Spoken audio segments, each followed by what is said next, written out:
Assalamualaikum warahmatullahi wabarakatuh.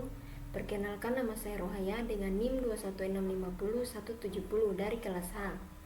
Pada video kali ini, saya akan mereview tugas dari Cybercrime dan Cyber Law tentang jenis-jenis kejahatan cyber beserta landasan hukumnya. Langsung saja, yang pertama, pencurian identitas.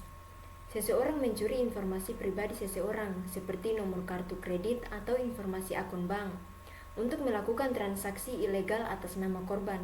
Contoh kasusnya yaitu wanita 24 tahun dipenjara 66 bulan atas pencurian identitas senilai 51,5 miliar. Pasal 362 KUHP, Kitab Undang-Undang Hukum Pidana. Barang siapa mengambil barang sesuatu yang seluruhnya atau sebagian kepunyaan orang lain dengan maksud untuk dimiliki secara melawan hukum, diancam karena pencurian. Sanksi dengan pidana penjara paling lama 5 tahun atau pidana denda paling banyak Rp900. Kedua, phishing. Phishing adalah upaya untuk mendapatkan informasi data seseorang dengan teknik pengelabuan.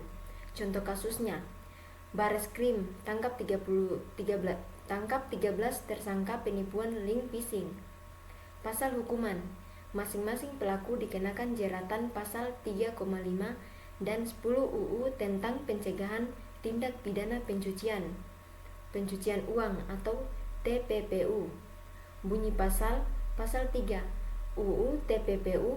Pasal 3 UU TPPU umumnya mengatur tentang tindak pidana pencucian uang dan menjelaskan bahwa setiap orang dilarang melakukan pencucian uang. Yang ketiga, ransomware. Ransomware adalah jenis virus atau malware berbahaya yang digunakan untuk mengenkripsi data pengguna pada suatu perangkat komputer atau jaringan.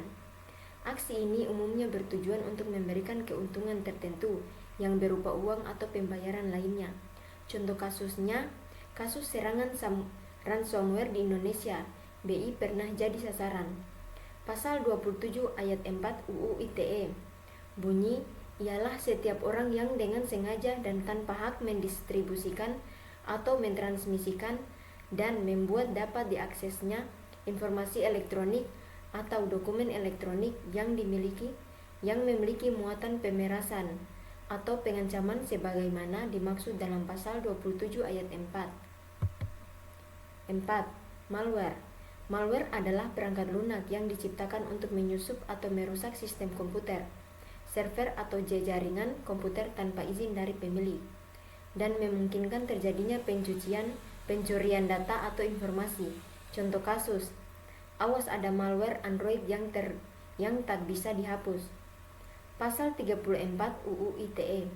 Bunyinya, berisikan kategori perbuatan yang dilarang adalah setiap orang dengan sengaja dan tanpa hak atau melawan hukum memproduksi, menjual, mengadakan untuk digunakan, mengimpor, mendistribusikan, menyediakan, atau memiliki perangkat keras, perangkat lunak, dan kode akses bagi pelanggar larangan.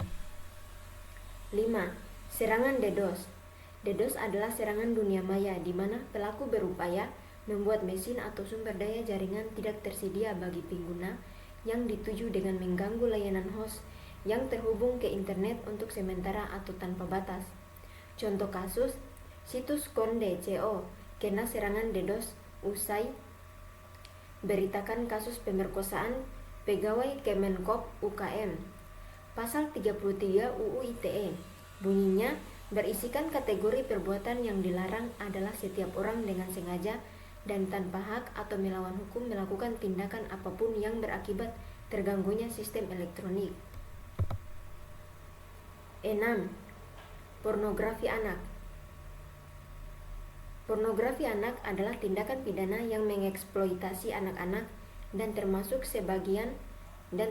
sebagai perbuatan kejahatan seksual pada anak. Contoh kasus, pornografi anak di medsos. Polda DIY temukan 3.800 foto dan video. Pasal 27 ayat 3 UU ITE. Bunyinya, melarang setiap orang dengan sengaja dan tanpa hak mendistribusikan dan mentransmisikan informasi atau dokumen elektronik yang memiliki muatan penghinaan, dan pencemaran nama baik. 7. Peretasan email. Peretasan email adalah salah satu kejahatan cyber yang mengacu pada akses tidak sah atau manipulasi akun email seseorang tanpa persetujuan mereka. Contoh kasus: peretas raup 58,8 miliar usai bajak email perusahaan ventilator. Pada pasal 44 ayat 1 UU ITE, bunyinya setiap orang dilarang dengan sengaja dan tanpa hak mengubah, menambah, mengurangi, membuat tidak berfungsi atau merusak informasi elektronik dan dokumen elektronik sehingga informasi elektronik atau dokumen elektronik tersebut menjadi tidak benar, rusak, atau tidak berfungsi. 8. Pelanggaran privasi. Privasi invasion merupakan bentuk penyalahgunaan akses data pribadi orang lain yang melawan hukum yang mengganggu hak privasi individu dengan cara menyebarkan data pribadi tanpa seizin yang bersangkutan. Contoh kasus: Facebook didenda 69T akibat kasus pelanggaran privasi. Pasal 26. Setiap orang dengan sengaja dan tanpa hak mengakses informasi elektronik atau dokumen elektronik yang dilindungi dengan pengamanan dipidana dengan pidana penjara paling lama 6 tahun atau denda paling banyak 1 miliar. 9. Kejahatan seksual. Sexuality cybercrimes dapat secara sederhana didefinisikan sebagai pelecehan seksual yang terjadi terutama melalui internet. Contoh kasus: tentang kasus kekerasan seksual terhadap 13 santriwati dan pidana mati bagi pelaku.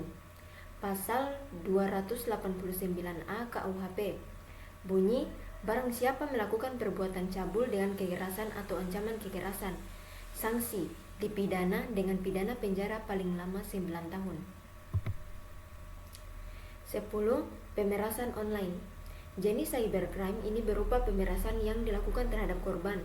Modusnya adalah pelaku akan meminta sejumlah uang tebusan agar data penting yang telah dicuri dapat dikembalikan dan tidak disalahgunakan.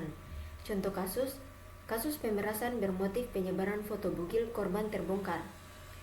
Pasal 368 KUHP bunyinya, barang siapa dengan sengaja dan melawan hukum mengambil barang sesuatu yang seluruhnya atau sebagian kepunyaan orang lain dengan maksud untuk mencabuk orang itu atau orang lain untuk menyerahkan sesuatu yang menjadi haknya atau hak orang lain, sanksi dipidana dengan pidana penjara paling lama 5 tahun. Mungkin itu saja yang dapat saya jelaskan. Lebih dan kurangnya mohon dimaafkan. Billahi taufiq wal hidayah. Wassalamualaikum warahmatullahi wabarakatuh.